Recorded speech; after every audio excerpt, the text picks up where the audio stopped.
My son stood in my small apartment, a place I had called home for 20 years, and looked at me as if I were a piece of furniture he was about to discard. He told me not to expect a single dime from his mother's $55 million will. He called me a relic, a ghost from a past his mother had thankfully escaped. He was so sure, so smug, standing there in his $1,000 shoes that he was about to become a king. But he forgot one simple truth about the past. It never truly dies. And at the will reading, when the lawyer read one single sentence from a dusty old document, my son would learn that the relic he dismissed already owned the entire kingdom. My name is Walter Hayes. I am 75 years old, and my story began, as so many endings do, with a phone call.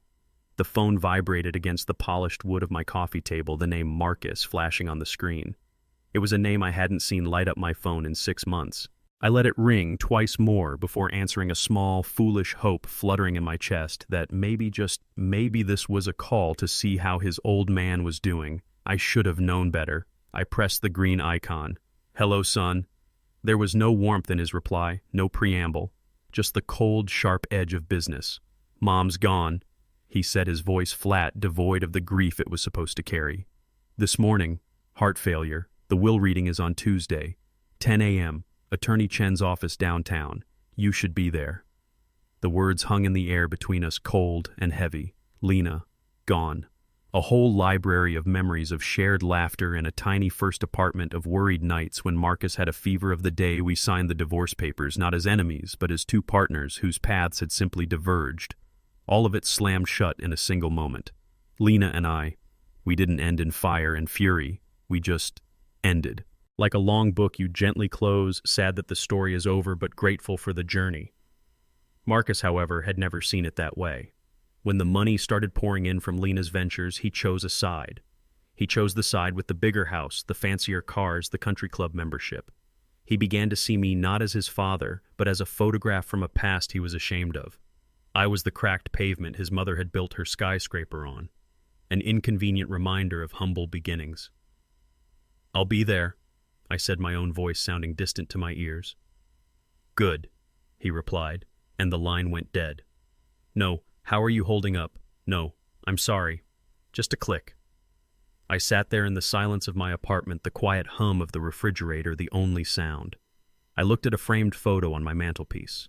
It was of a young Lena and me standing in front of a small, unassuming house, our first house, the one we bought with saved-up paychecks and a mountain of dreams. Marcus was a baby in my arms. We were a team then. I wondered when that team had disbanded. I wondered when my own son started looking at me and saw nothing of value. I was about to get my answer sooner than I thought. The knock on my door the next day was sharp, impatient. I wasn't expecting anyone. I opened it to find Marcus and his wife Tiffany standing in the hallway. They brushed past me into the living room, their presence immediately making the space feel smaller, shabbier. Tiffany's eyes, the color of ice, did a quick, dismissive scan of my worn armchair, my collection of jazz records, the faint scent of lemon polish I used every Saturday. I saw her nose wrinkle ever so slightly. Marcus stood with his arms crossed, his posture radiating a tense energy. He wasn't here to share a moment of grief. He was here on a mission. "We need to talk," he said, forgoing any greeting. "About your mother?" I asked, though I already knew the answer. He let out a short, humorless laugh. "About the will. I'm here to manage your expectations, Walter." The use of my first name was a deliberate jab. It was the name his wife used for me, a way to strip me of my title, of my fatherhood. He took a step closer, his voice dropping to a conspiratorial, condescending tone. "Look, don't go in there tomorrow hoping for some big, tearful reunion or a surprise inheritance. It's not going to happen. Mom made her empire long after she left you. She was a brilliant woman who moved on. She made sure her will was ironclad. You get nothing. Absolutely nothing. I just want to be clear on that." I felt a strange calm settle over me. It wasn't shock, it wasn't even hurt anymore, it was clarity. I was finally seeing him for exactly who he was. Tiffany, sensing a moment to twist the knife, stepped forward and placed a hand on my arm. Her touch was cold. Her voice was syrupy sweet, a poison coated in sugar. "We just don't want you to be embarrassed or disappointed tomorrow," she cooed. "It's for the best, really, after all." And here her eyes lit up, her true nature shining through. "With $55 million, Marcus and I have so many big plans. It's our time now." That was it. That was the moment the last thread of hope I held for my son finally snapped. It wasn't about the money. It was about the utter erasure of my existence, of my contribution, of the life Lena and I had built together that gave him his start. They weren't just taking about an inheritance. They were trying to steal my history. I looked at my son, at his expensive suit, and the arrogant certainty in his eyes.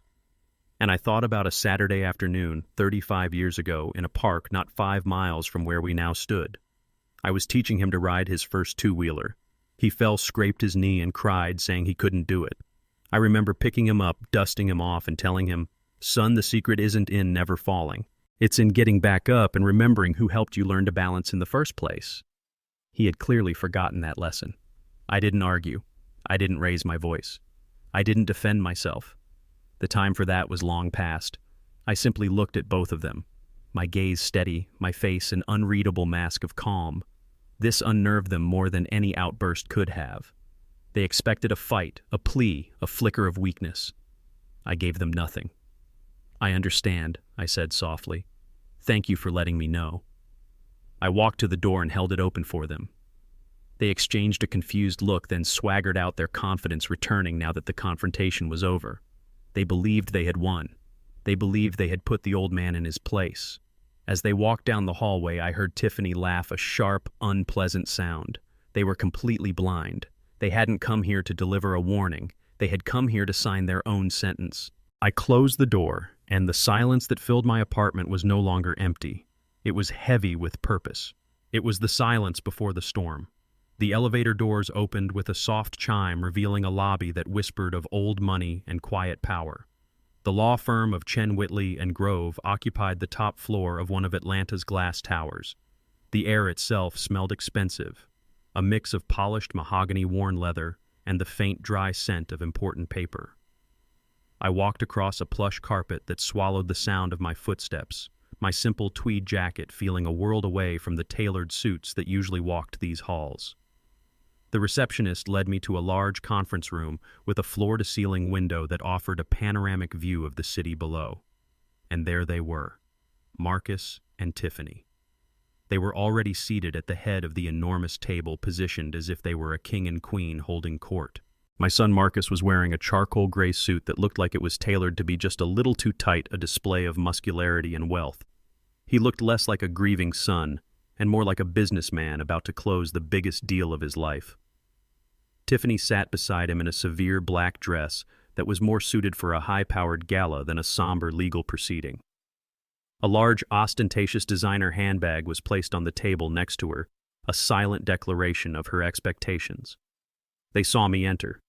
Tiffany offered a tight plastic smile that didn't reach her eyes. Marcus simply gave a curt nod, a gesture one might give to a waiter. There was no "hello, Dad," no "I'm glad you could make it." I was an afterthought, a piece of required but inconvenient administrative baggage. I didn't let it show.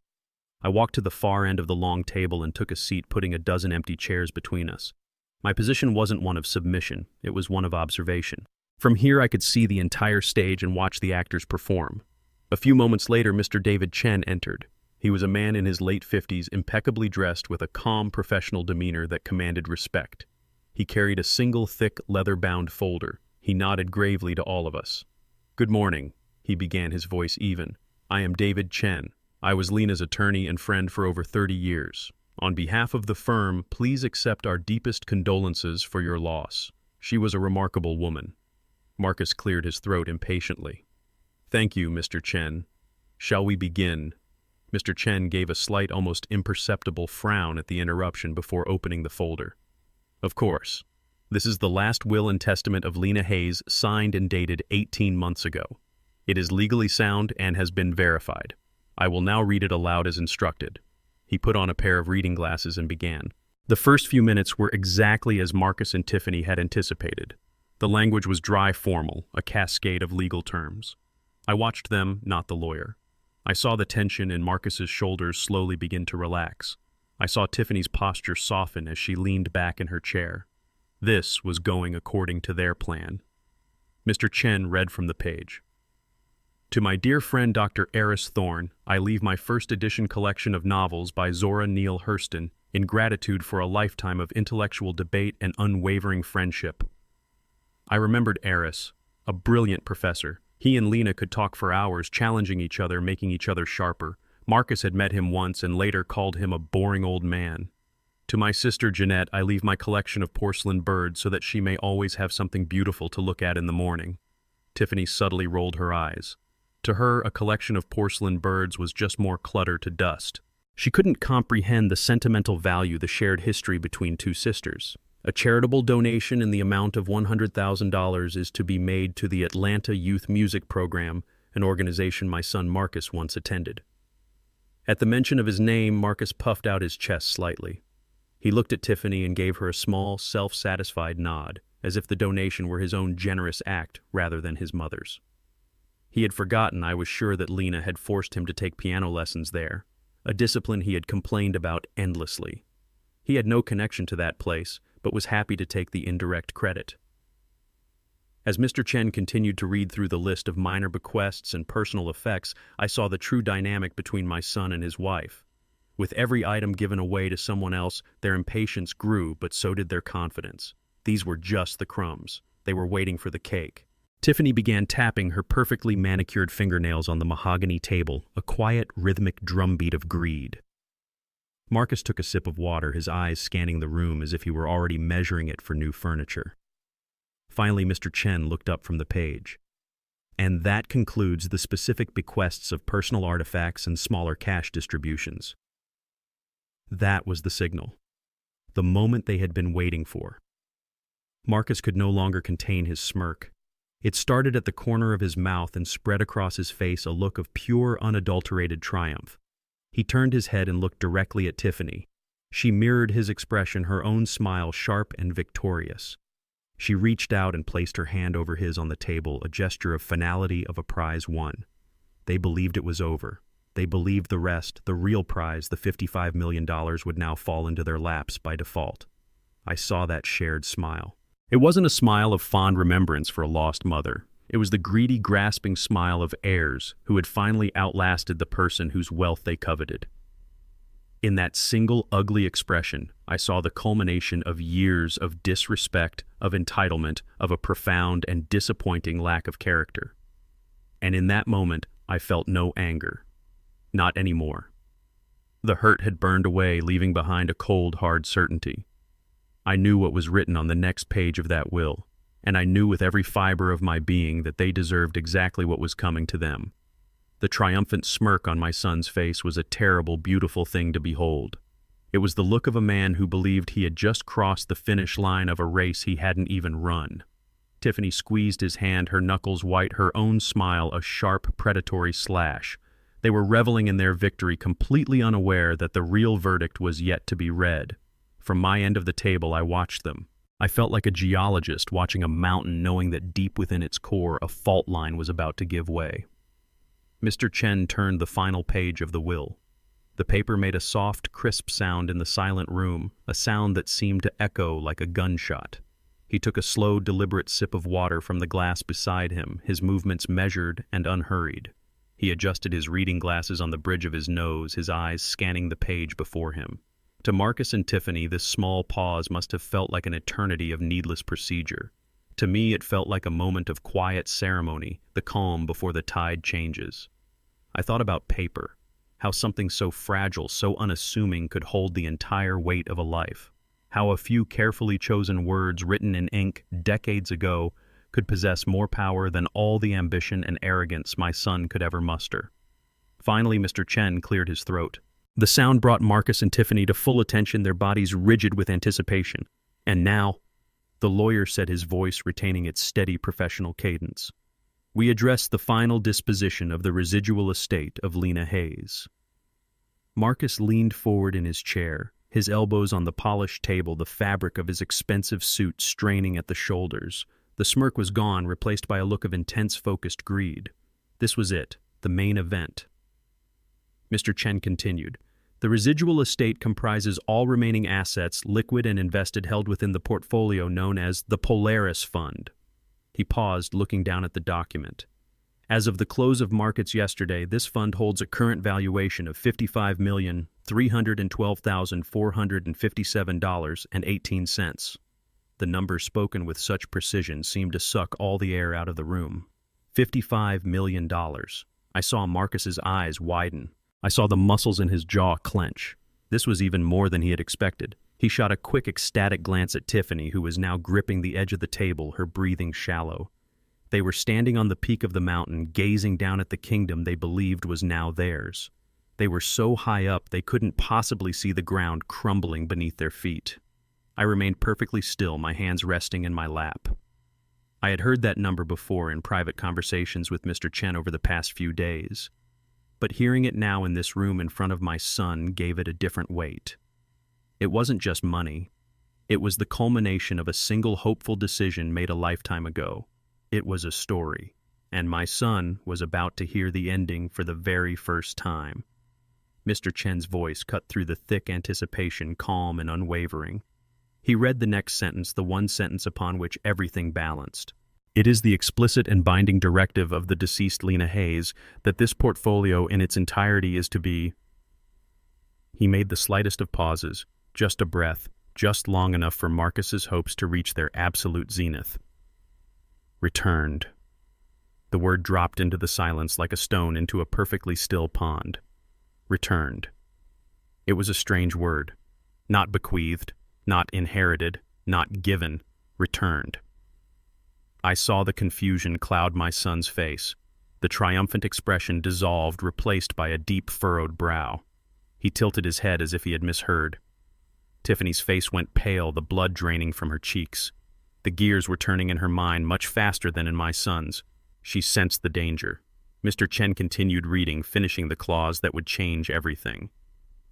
Returned to its original and sole legal owner in accordance with the pre-existing and binding trust agreement notarized on April 12, 1988. Complete, utter silence. It was a heavy, suffocating thing.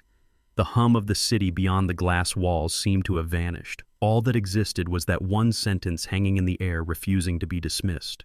Marcus just stared at the lawyer, his mouth slightly open.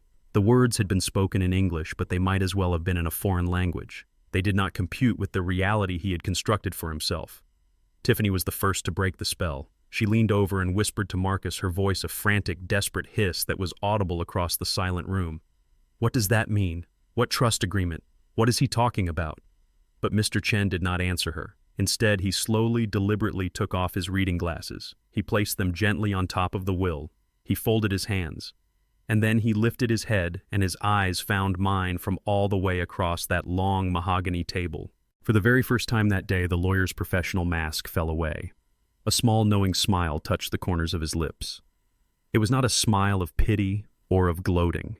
It was a smile of respect. A smile that acknowledged a secret, long kept, a strategy perfectly executed, a truth finally brought into the light. He spoke directly to me, his voice clear and resonant, filling the cavernous silence. He ignored my son and daughter-in-law as if they were no longer in the room. "Mr. Walter Hayes," he said, and the formal title, the sound of my own name spoken with such dignity, was a balm on old wounds.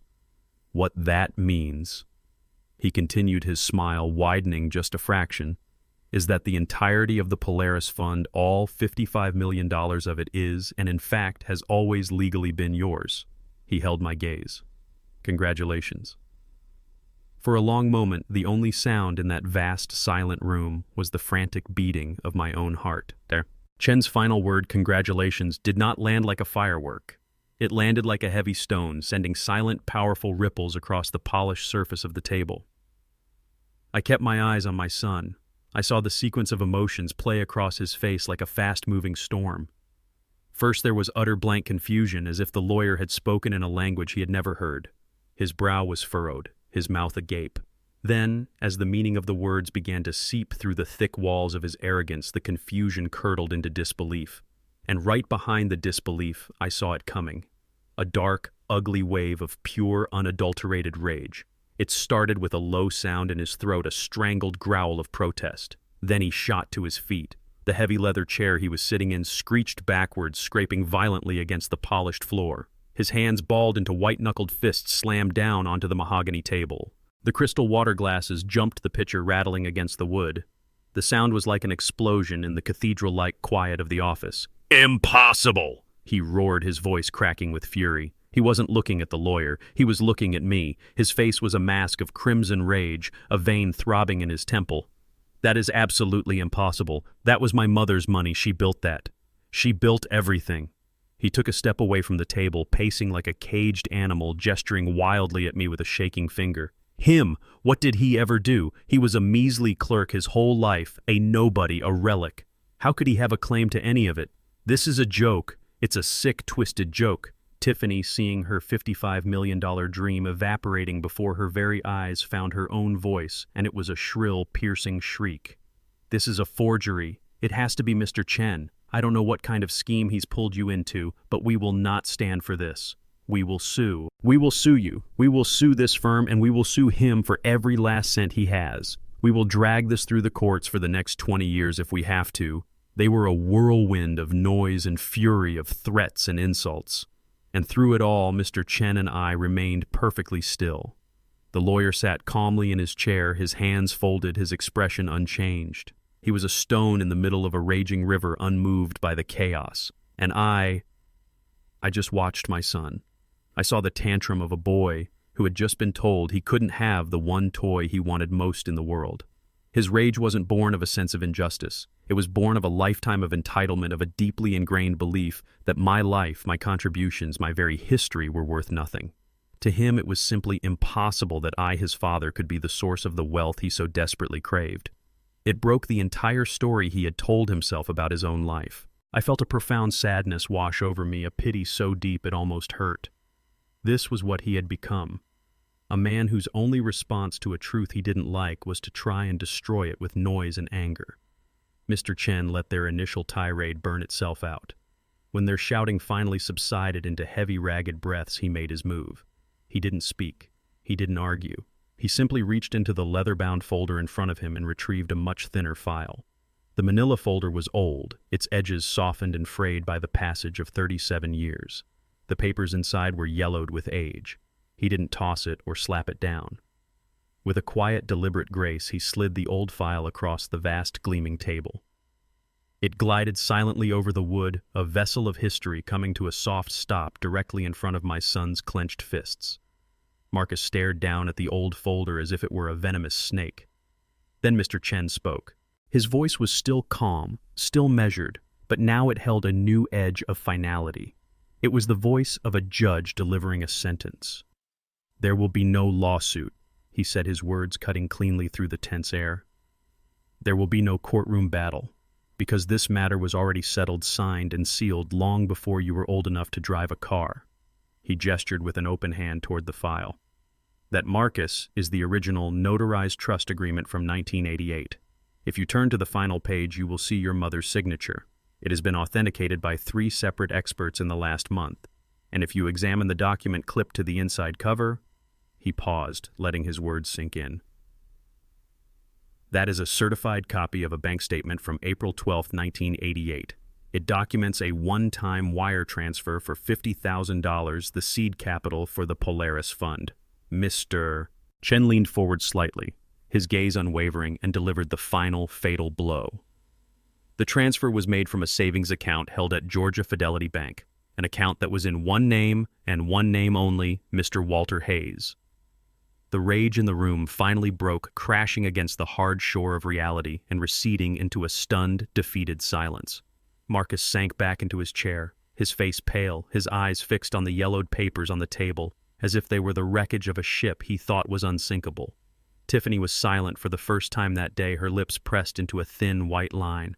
All their noise, all their threats had been silenced by a few simple, undeniable facts written in ink a lifetime ago. Mr. Chen looked at me and gave a subtle, almost imperceptible nod. It was my turn to speak. I took a deep breath, the air feeling cool and clean in my lungs. "You look at me," I began, my voice quiet but carrying across the long table. "And you see an old man in a tweed jacket. You see a small apartment and a simple life, a relic. And that's all right. That's the story you told yourself because it was convenient. But that isn't the whole story. And today you're going to hear the rest of it." I looked at my son. His eyes full of confusion and a dawning horror finally met mine. We need to go back. Back to 1988. You were just a boy then, Marcus. You wouldn't remember. Your mother and I, we didn't have much. We had a small 2-bedroom house in a neighborhood you wouldn't even drive through today. We had one car that I had to fix myself most weekends. But we had each other, and we had ambition. We were a team. I wasn't just a clerk's son. I was a junior analyst at a small investment firm downtown. My job was to read the reports that nobody else wanted. I spent my nights under a cheap desk lamp surrounded by stacks of paper looking for needles in haystacks. I was looking for patterns for the hidden gems the big players overlooked. And your mother? She wasn't the CEO of a corporation yet. She was running a catering business out of our own kitchen. She'd be up at 4 a.m. baking, building her own small dream with flour on her hands and fire in her eyes. She was the smartest, sharpest woman I had ever met. We didn't have money, but we weren't poor. We were building. Every dollar we saved went into a coffee can we kept hidden in the pantry. That was our future. I paused, letting the memory settle in the room. One night late, I found something. It was a company no one had heard of, a tiny outfit out of California run by a couple of kids in a garage. They were talking about something new, a way to make computers personal to put them in every home. Everyone on Wall Street thought they were crazy. Their financials were a joke. Investing in them wasn't just risky, it was considered financial suicide. But I read their technical papers. I stayed up for 3 nights in a row, running the numbers, looking at the potential. And I saw it.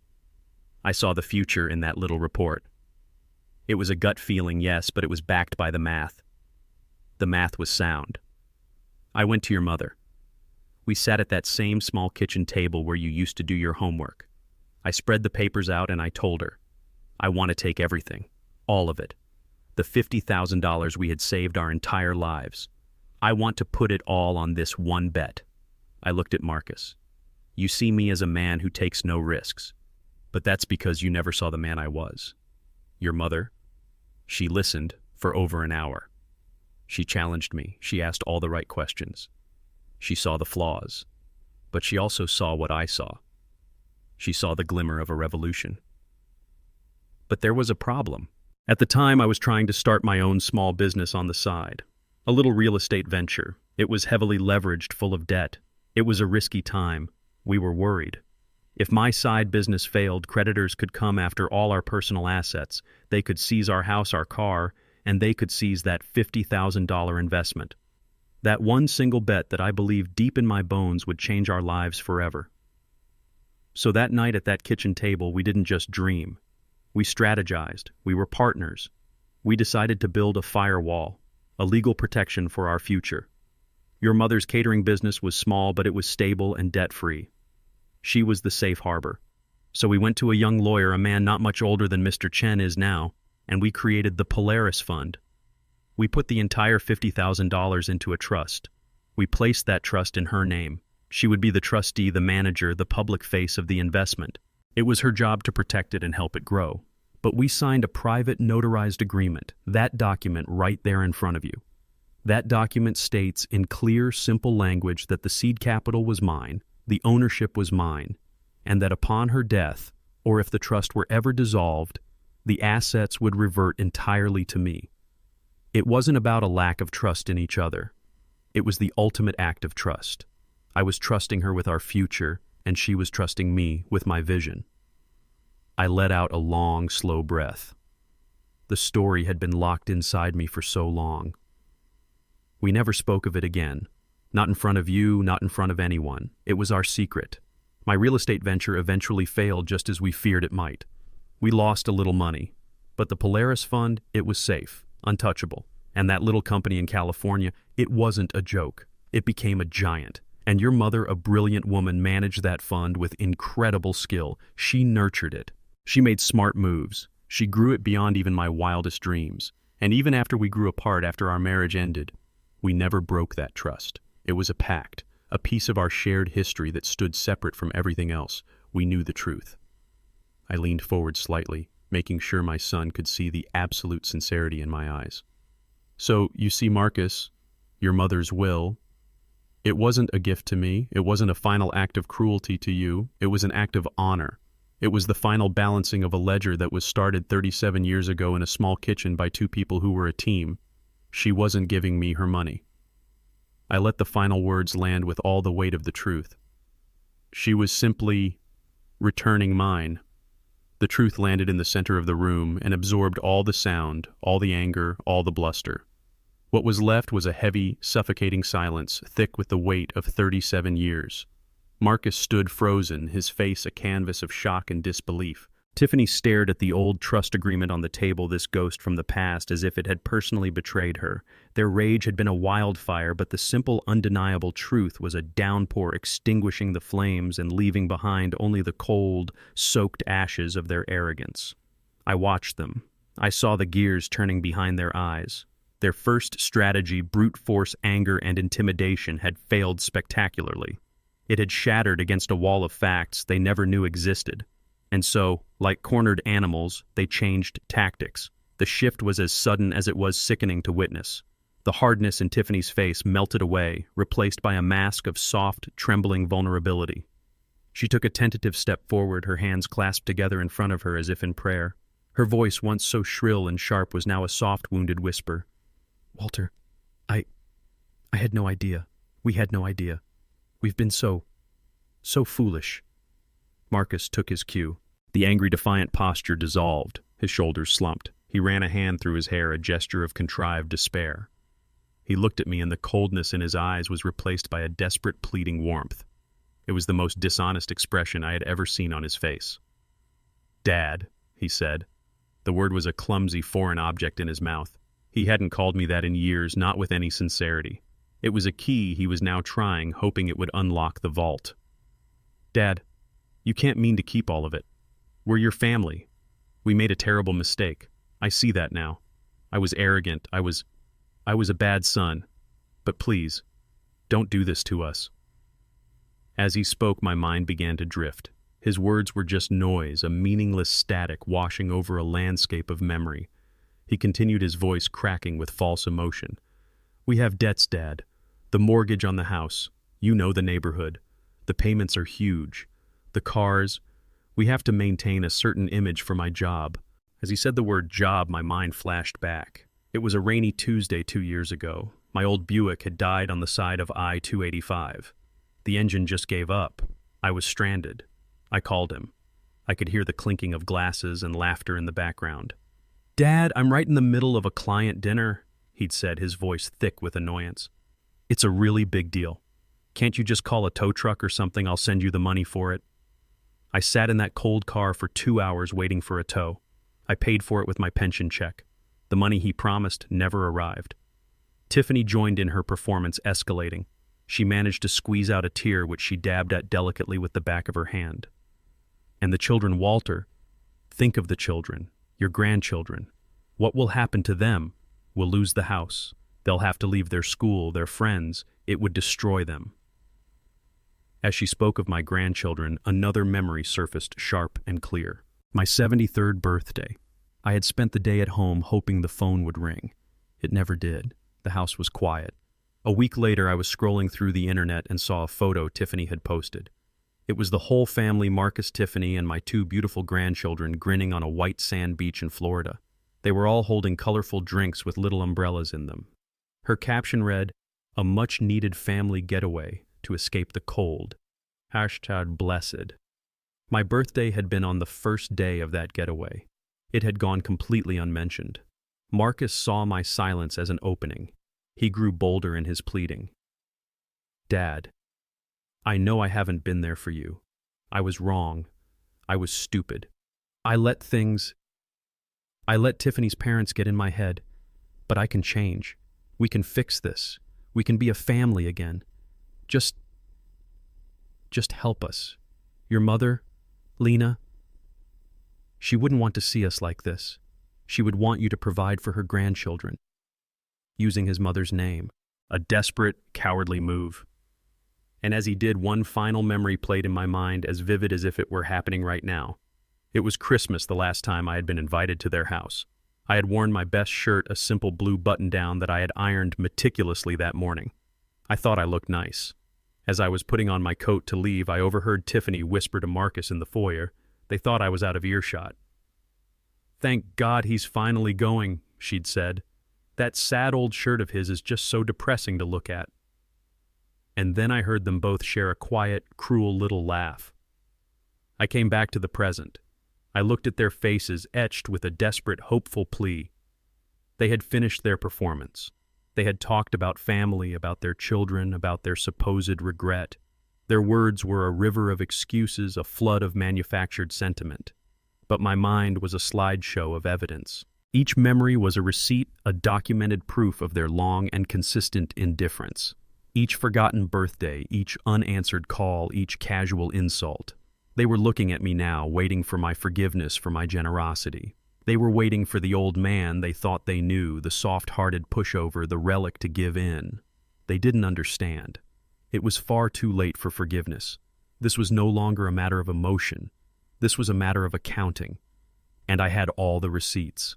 I let their pleading hang in the air for a long moment, letting the silence press down on them. Their faces were a desperate mixture of hope and fear.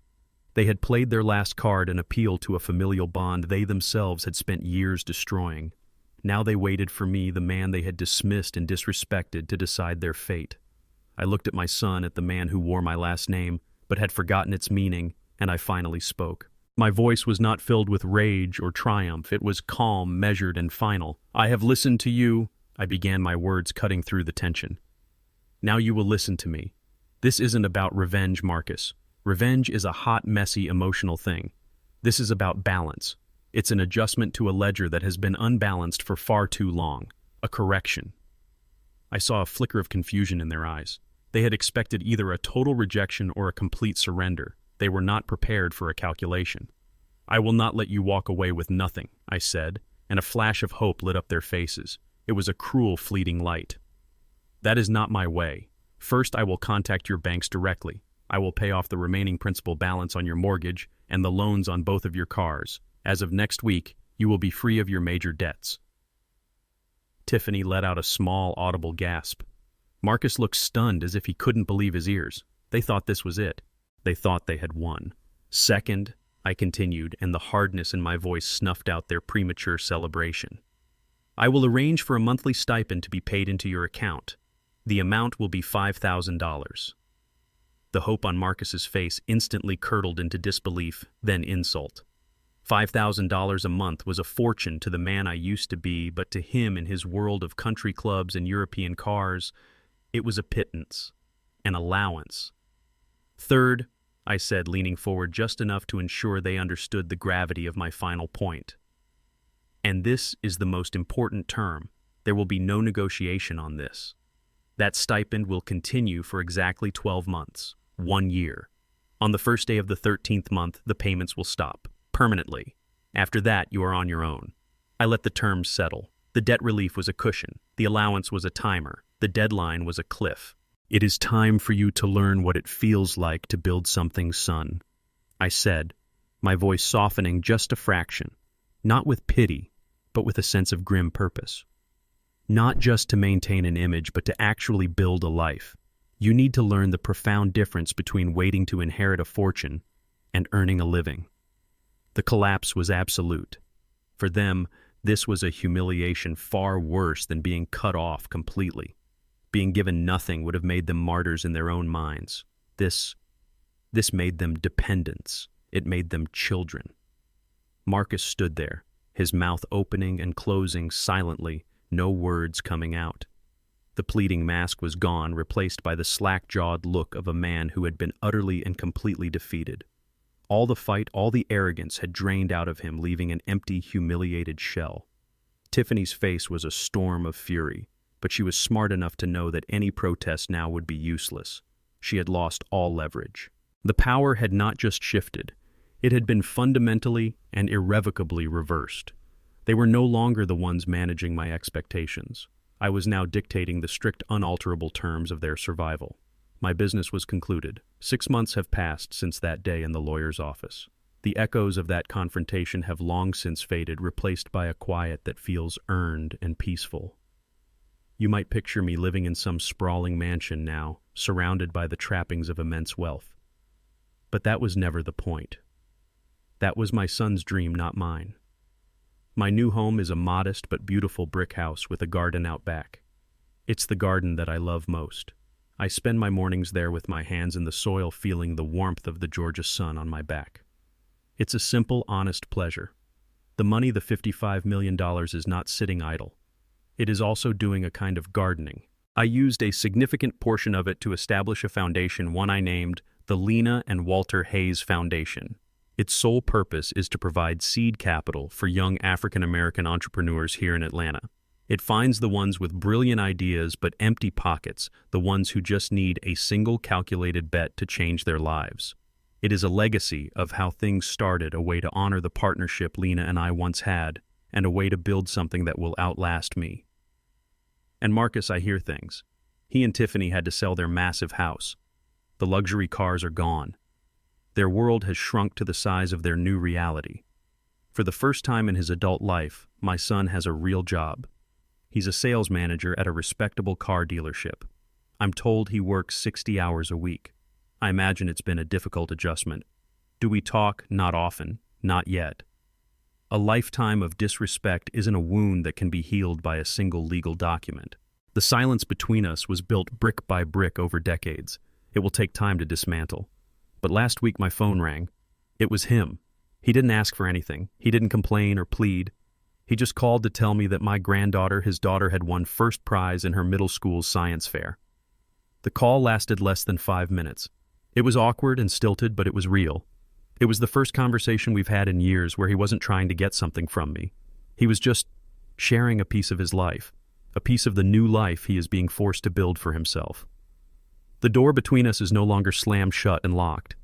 It is cracked open just a little. For the first time, our relationship, if it is to be rebuilt, will stand on a new foundation, not on his expectations, but on my truth. A truth he is finally forced to respect. Legacy is not a dollar amount you leave behind. It's the foundation upon which you built it. For years, I watched my son admire the skyscraper my ex-wife and I built, forgetting the single solid brick I laid as its cornerstone. Wealth can be a magnifying glass. It doesn't change who people are, it simply makes them more of what they already were. True inheritance isn't something you are given. It's the wisdom you earn when you realize you must build your own foundation, one honest brick at a time. If you believe a true legacy is earned, not given, hit the like button, subscribe for more stories, and let us know what you would do in the comments below.